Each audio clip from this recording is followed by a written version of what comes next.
most of the people were good. Had a great barber that took care of us, a haircut, okay, massage your neck and everything.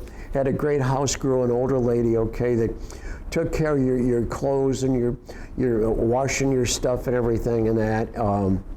Yeah, all the people I had were good. They were decent people and everything. And some were Catholic and everything too, so which was, they find out you're Catholic and everything, and that was all right.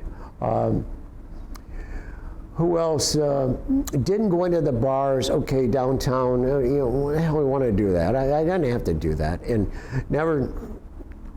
no broads, none of that stuff, okay. The guys, oh, jeez.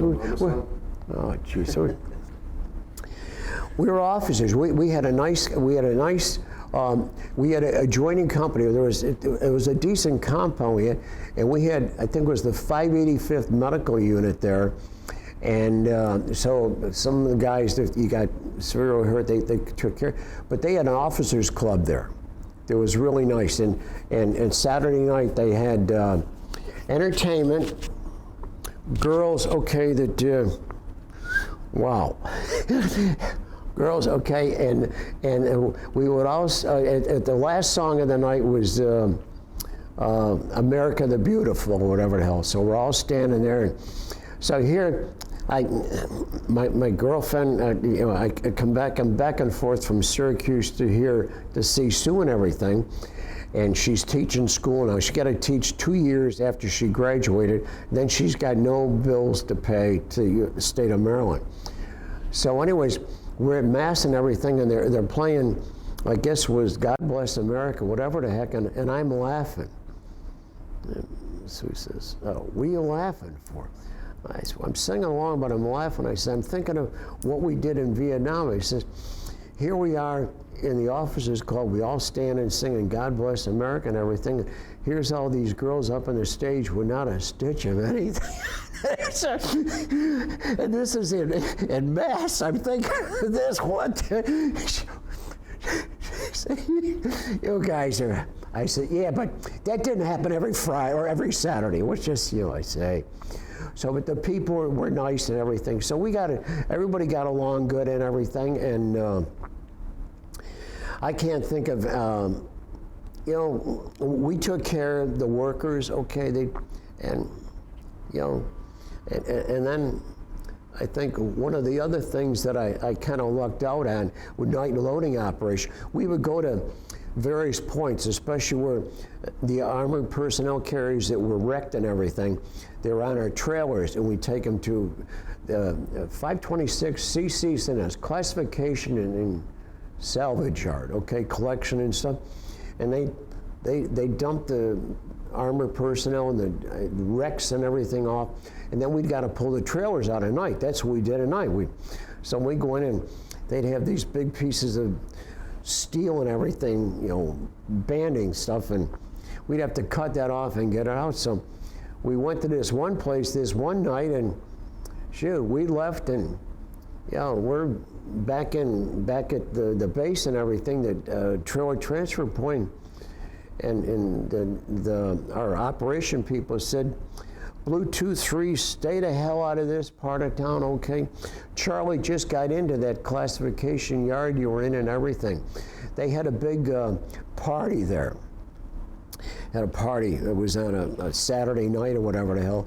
And these guys were all drinking, raising hell. It was a birthday party for a bunch of guys, whatever the hell, and they put them all together. And so they were all having one hell of a time and everything. And Charlie came in.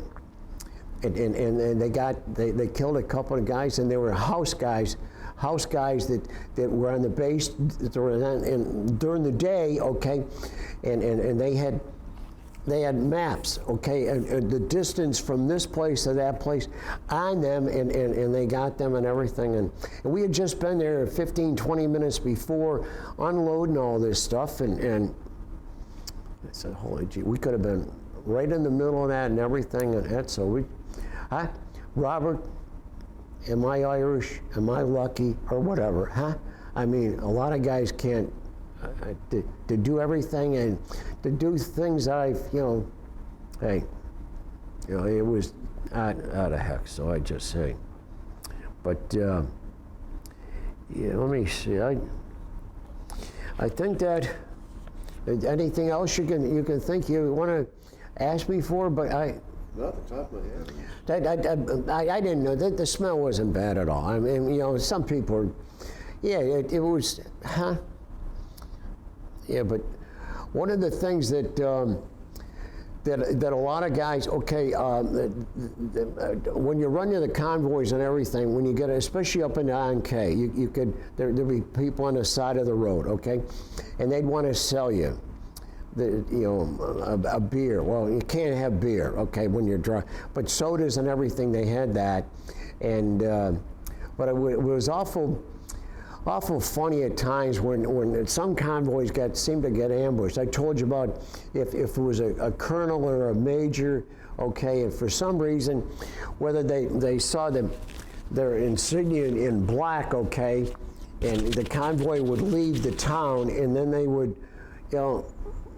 they got hit. Where the hell did they have some place they went into, and they thought, hey, they got some big shots, okay, officers and that, and yeah, and the people, most of the people were good, and most of the people on the side of the road and everything. But you see, they thought they're going to the bathroom in the street and all that kind of stuff and everything. It was just normal. It just, hey. So yeah, you'd see that, but I wouldn't. Hey, that's it. But I got some good pictures. The mountain yards, okay, with the people there. They were all real nice and everything. And I would once in a while I'd have some candy bars and give them to the people and stuff. I never smoked.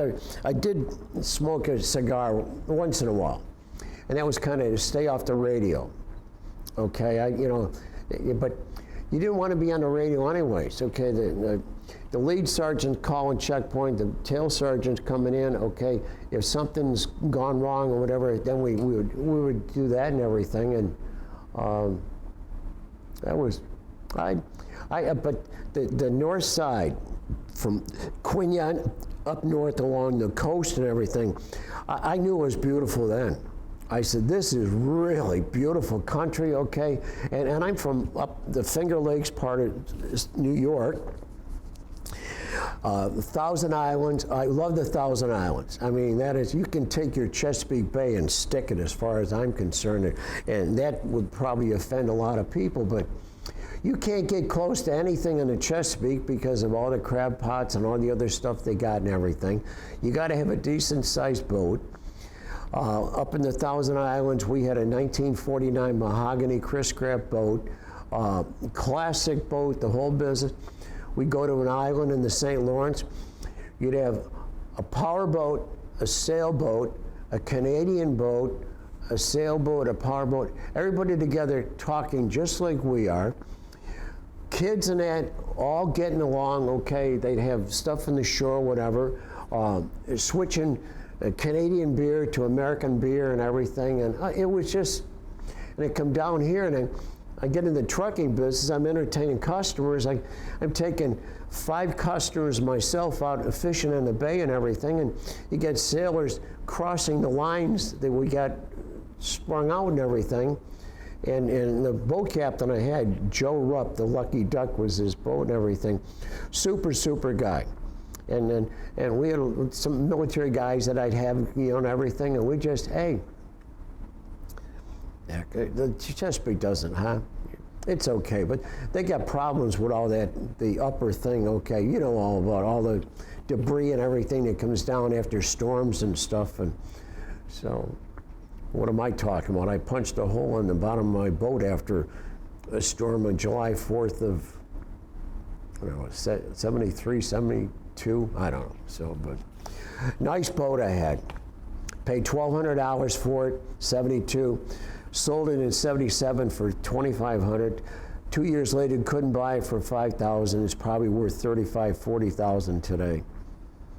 Walk around, utility engine, walk around the engine. The 2 daughters, they couldn't fall out of the boat if they wanted to. It was great for fishing, great for water skiing. And I got it from the original owner. But anyways, I just, hey, well, was glad, okay, I did my 5 years, okay. I guess I didn't tell you, I don't know. So I finished 2 years, okay, Vietnam. Actually, short of 2 years. When I come back from Vietnam, I had 86 days left to do. If you're under 90 days, you're done. Okay, so I thought my military. I went to Vietnam. You know, I'm done. Okay, it's 366 days minus 6 days in Hawaii with Sue. So, anyways, I get this notice. I'm assigned to a garrison unit. Okay, in Mattydale, New York. Garrison unit. There's like 3 times officers to an enlisted men. Okay, and our job back in 60 or 69 it would be now, was to take over Fort Devens, Massachusetts, or Fort Drum, New York, in case the balloon went up in Vietnam. Okay, we were going to go in and take over that operation. All their officers and men would go to Vietnam.